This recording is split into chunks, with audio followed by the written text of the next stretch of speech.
Final ಚಿತ್ರೋದ್ಯಮ ಏನ್ ನಿಲುವು ತಗೋಬೇಕು ಅಂತ ನಿಮ್ಗೆ ಅನ್ಸುತ್ತೆ ಸರ್?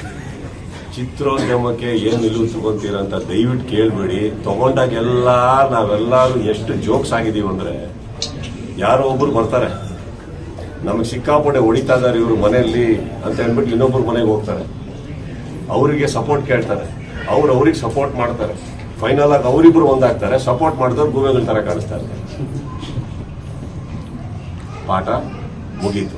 ನಾವೇನ್ ಮಾಡ್ಬೇಕು, ಮನೆಗೆ ಹೋಗ್ಬೇಕು, ಚಾನೆಲ್ ಆನ್ ಮಾಡ್ಕೊಳ್ಬೇಕು, ನಿಮ್ ನ್ಯೂಸ್ ನೋಡ್ತಾ ಇರ್ಬೇಕು, ಏನೇನ್ ಹೇಳ್ತಾ ಇದ್ರ ಅಂತ ನೋಡ್ಬಿಟ್ಟು ನಾವ್ ಏನೇನ್ ಮಾಡಬಾರ್ದು ಅಂತ ಕಲಿತಾ ಇರ್ಬೇಕಮ್ಮ. ಇಂಥದ್ರಲ್ಲಿ ನಿಲುವು ಬೇಡ. ಈ ಹಿಂದೆ ನಟ ಜಗ್ಗೇಶ್ ಅವರನ್ನ ಬ್ಯಾನ್ ಮಾಡಿದಾಗ ಅಣ್ಣ ಅವರು ಒಂದು ಮಾತು ಹೇಳಿದ್ದಾರೆ, ದಯವಿಟ್ಟು ಚಿತ್ರರಂಗದಲ್ಲಿ ಬ್ಯಾನ್ ಅಂತಕ್ಕಂಥ ಪದವನ್ನು ಯಾರಿಗೂ ಏನೇ ಇದ್ರು ಮಾತುಕತೆ ಮೂಲಕ ಇಲ್ಲೇ ಅಣ್ಣ ಅವ್ರು ಹೇಳಿದ್ರು ಪರವಾಗಿಲ್ಲ, ವಿರುದ್ಧವಾಗಿ ಮಾತಾಡೋಷ್ಟು ನಾನು ಆಕ್ಚುಲಿ ಹುಟ್ಟೇ ಇಲ್ಲ.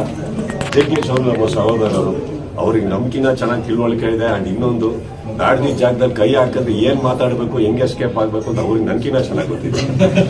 ಸೊ ಇದರಲ್ಲಿ ನಾನು ಬಹಳ ಮುಗ್ಧ. ಈಗ ಬಿಟ್ರೆ ಮನೆಗೆ ಹೋಗ್ತೀನಿ.